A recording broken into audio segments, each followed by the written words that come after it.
Fala pessoal, o clã Bolsonaro está tentando vender uma versão paz e amor e moderado do Flávio. Mas será que alguém cai nessa dancinha do TikTok, como disse o Otávio Guedes? Hoje a gente vai analisar os bastidores trazidos pela Andréa Sadi. O papo é reto. Entre tentativas de golpe, ministério para o irmão lá fora e um alinhamento vergonhoso com o que há de mais tóxico na extrema-direita mundial, o Bolsonaro moderado é um personagem que não para em pé. Vem entender por que o currículo dele é apenas uma certidão de nascimento e quais perguntas ele não quer responder de jeito nenhum. Perguntas para Flávio Bolsonaro que me ocorreram aqui, rápidas, né? Tô pensando, vai ser sabatinado, vai ter que responder. Eduardo Bolsonaro, que articulou a tarifa para o Brasil, tá lá fora, fica criando confusão. Ele vai ser ministro das Relações Exteriores, se ele for eleito? Mas ele afirmou que... Então, mas estou falando... mas a questão... Pra gente, estou falando para as pessoas que vão... Mas eu assim, até voltaria... Deixa eu só fazer um contexto rápido aqui. A eleição começou para político, para jornalista, a gente que está aqui no dia a dia, formador de opinião, que está acompanhando e tal. As pessoas, no dia a dia, estão preocupadas com suas vidas. Como é que vai fechar a conta do mês, a dívida, o problema da feira. Neymar. Tem Copa, tem toda a razão, tem a Copa. Dia 18 de maio vamos saber se ele vai ser convocado ou não, que eu já apurei isso também. Apurei quando vai ser, né, Merval? Não faço a menor ideia. Eu queria saber exatamente quando que era o dia. As pessoas estão preocupadas com isso. Então, assim, a eleição, de fato, quando começar e as pessoas forem prestar atenção em quem são os candidatos, tem a Copa, quanto ele vai vender, então a eleição não começou para essas pessoas. Então, quando começar, esses candidatos vão ter que responder sobre esses temas que a gente já está sabendo. Então, assim, o que ele vai dizer? Ele vai dizer, meu irmão, que fez tudo isso, submeteu o Brasil a tudo isso, vai ser ministro das Relações Exteriores. O meu pai que está condenado por tentativa de golpe de Estado. Primeira medida, eu vou tirar ele da cadeia. Supremo, como é que vai ser? Então, assim, são perguntas, ele tem que... o vídeo, eu vi esse vídeo, muita gente no PT com quem eu conversei falou, nossa, ficou bom esse vídeo, né? Ele com a mulher, ela falando que ele está moderado. Tá. Mas, assim, esse vídeo se sustenta ao longo com um discurso, bate áudio e vídeo, porque ele não tem como ser um Bolsonaro moderado carregando... Primeiro, não existe Bolsonaro moderado. Não. Mas não tem como ele carregar esse discurso, esse é meu ponto, só para fechar, gente.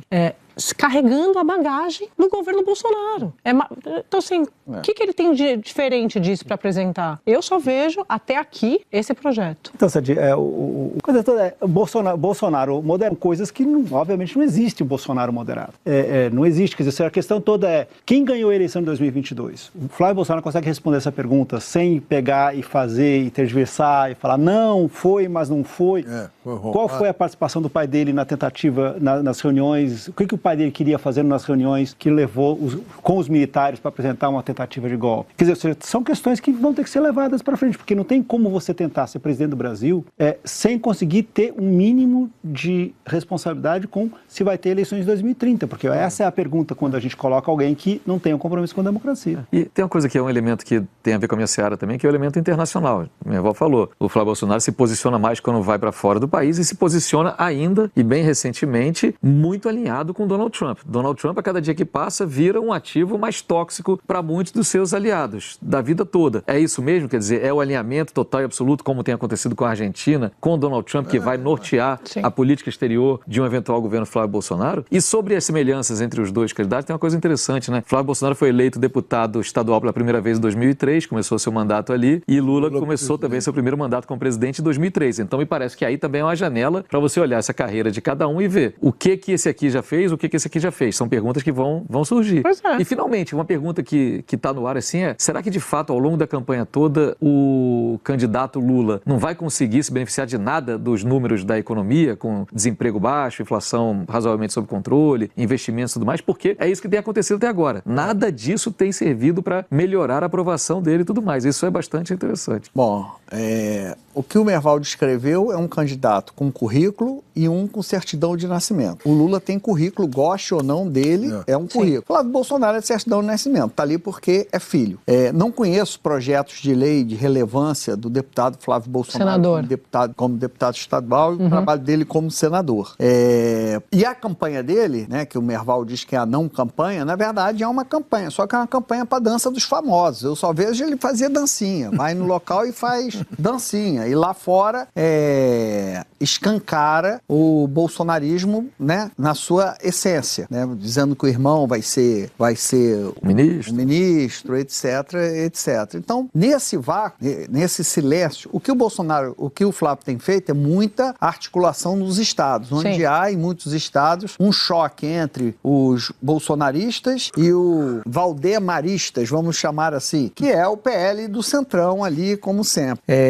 E nesse vácuo que nós temos aí do Flávio mais ocupado em concorrer para a dancinha dos famosos do que propor alternativas para o país, o Zema vem abrindo ali uma picada como o candidato antissistema, o cara que bate no STF. Essa briga do Zema com o STF, outro dia nós entrevistamos aqui o governador, está fazendo ele crescer digitalmente. Ele está ganhando 100 mil seguidores por dia, depois que esse embate com o STF, principalmente depois que o Gilmar Mendes ameaçou colocar ele no inquérito das fake news. Então, é algo que o Flávio ainda não consegue fazer, porque é a prova, o Flávio fazendo é a prova de que ele vai ter, é a continuação da tentativa do golpe do pai. Agora, quanto ao Lula e ao Flávio, tem um tema que o Lula nada de braçada e que ele tenta puxar toda vez que ele tem chance, né? Internacional. Trump. Aquilo ali é o desastre para o bolsonarismo e é onde o Lula reconquistou a bandeira do patriotismo. Então ele sempre tenta puxar e para o Flávio é difícil agora, né? E a acusação, você vai ser um capacho do Trump se for eleito? Como é que ele se sai dessa, dado tudo que o irmão tem feito, todo o posicionamento da família e do pai ao longo desses anos e a situação de um Trump que, se nos Estados Unidos já é impopular,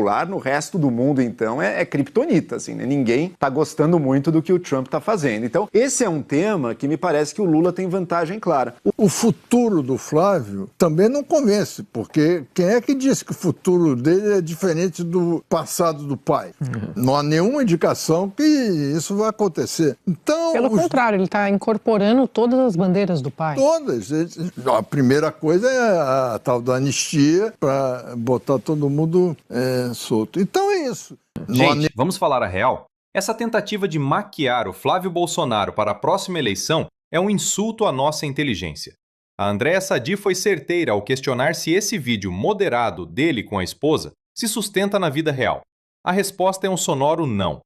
Não existe Bolsonaro moderado. O que existe é a estratégia de marketing para tentar esconder que o projeto de poder deles continua sendo o mesmo, o autoritarismo e o privilégio da família.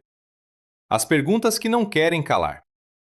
Se o Flávio quer ser levado a sério, ele precisa responder o básico que os jornalistas levantaram: a anistia como prioridade. Ele vai admitir que o plano número 1 é tirar o pai da cadeia e anistiar quem tentou dar um golpe de Estado? O Brasil como puxadinho do Trump. O Eduardo Bolsonaro está lá fora articulando tarifas contra o próprio país, e o Flávio quer colocá-lo como ministro das Relações Exteriores? É o projeto de um Brasil capacho, sem soberania nenhuma. Democracia em 2030. Como confiar em quem não admite quem ganhou em 2022?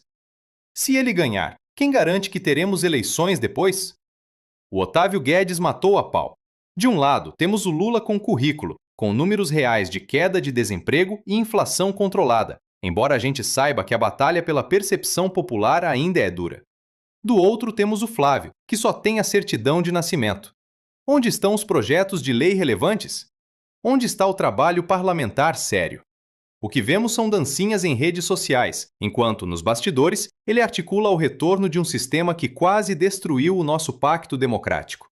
É bizarro ver como eles se orgulham de estar alinhados ao que há de mais criptonita no mundo, que é o trumpismo.